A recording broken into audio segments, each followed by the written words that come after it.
Next. Right.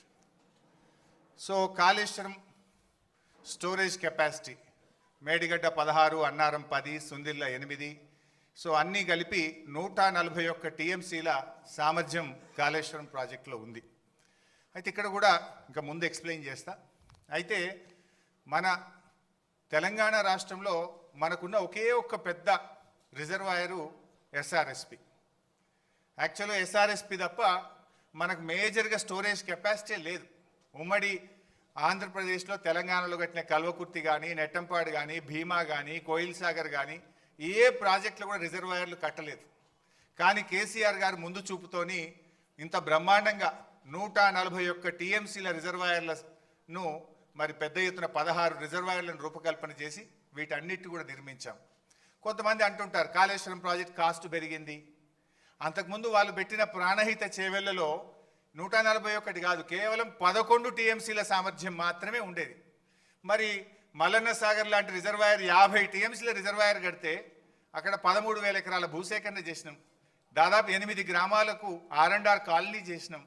మరి అక్కడ forest department కూడా ఫారెస్ట్ ల్యాండ్ తీసుకొని డబ్బులు కట్టినాం. 50 టీఎంసీల రిజర్వాయర్ కట్టాలంటే డబ్బులు అవసరమైతే ప్రాజెక్ట్ కాస్ట్ పెరుగుతుందా పెరగదా? సో ఇవన్నీ కూడా ఈ కాళేశ్వరం ఇవన్నీ కూడా ఇంటాక్ట్ ఉన్నాయి.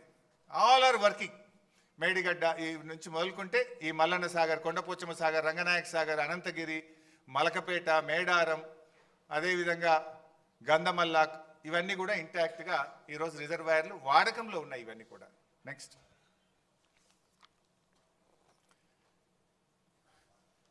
మీరు అప్పుడప్పుడు చూస్తుంటారు రేవంత్ రెడ్డి ఒకసారి మాట్లాడతాడు కాళేశ్వరం మీద 1 ఎకరా బారలేదంటాడు. ఉత్తమ్ కుమార్ రెడ్డి రోజు నిద్రలేసి 50,000 ఎకరాలే బారిందంటాడు. ఇంకొక కాంగ్రెస్ నాయకుడు అంటాడు 1,00,000 ఎకరాలే బారిందంటాడు. ఇవాళ నోటికి మొక్కాలి. ఒక్కొక్క లీడర్ ఒక్క తీరుగా మాట్లాడతాడు.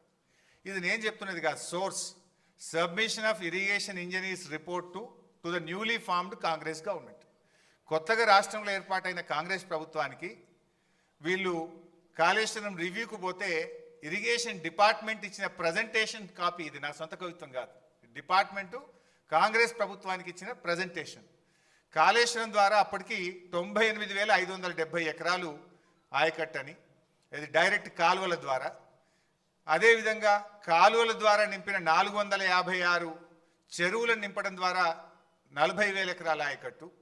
ఎస్ఆర్ఎస్పి స్టేజ్ 1, స్టేజ్ 2 నిజాం సాగర్కు 1,67,000 ఎకరాల కొత్త ఆయకట్టు. మొత్తం 3,04,766 ఎకరాల కొత్త ఆయకట్టుకి ఇచ్చాం. అదేవిధంగా స్థిరీకరణ 17,08,230 ఎకరాలు స్థిరీకరణ జరిగింది. అదేవిధంగా కూడవెల్లి, హల్దీ వాగుల ద్వారా ఇందాక కేటీఆర్ గారు చెప్పినట్టు ఆ 2 వాగుల మీద 66 చెక్ డ్యాములు నింపితే 20,576 ఎకరాలకు సాగునీరు అందింది. మొత్తంగా కాళేశ్వరం ప్రాజెక్టు ద్వారా 20,33,572 ఎకరాలకు సాగునీరు అందింది. ఇది వాస్తవం. కానీ ఏం మాట్లాడతారు?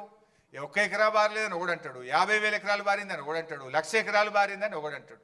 వాస్తవానికి 20,33,572 ఎకరాలకు అప్పటికే సాగునీరు అందించాం. ఒక సంవత్సరం బాగా సివియర్ డ్రాట్ వస్తే ఎస్ఆర్ఎస్పికి కూడా రివర్స్ పంపింగ్ చేసినాం.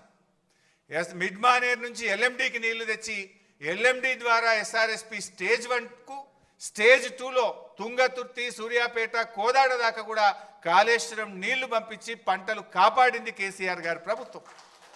సో ఇది అంతా కూడా ఇది వాస్తవమైన రిపోర్ట్. ఇది ఇరిగేషన్ డిపార్ట్మెంట్ ఇస్తున్న రిపోర్ట్.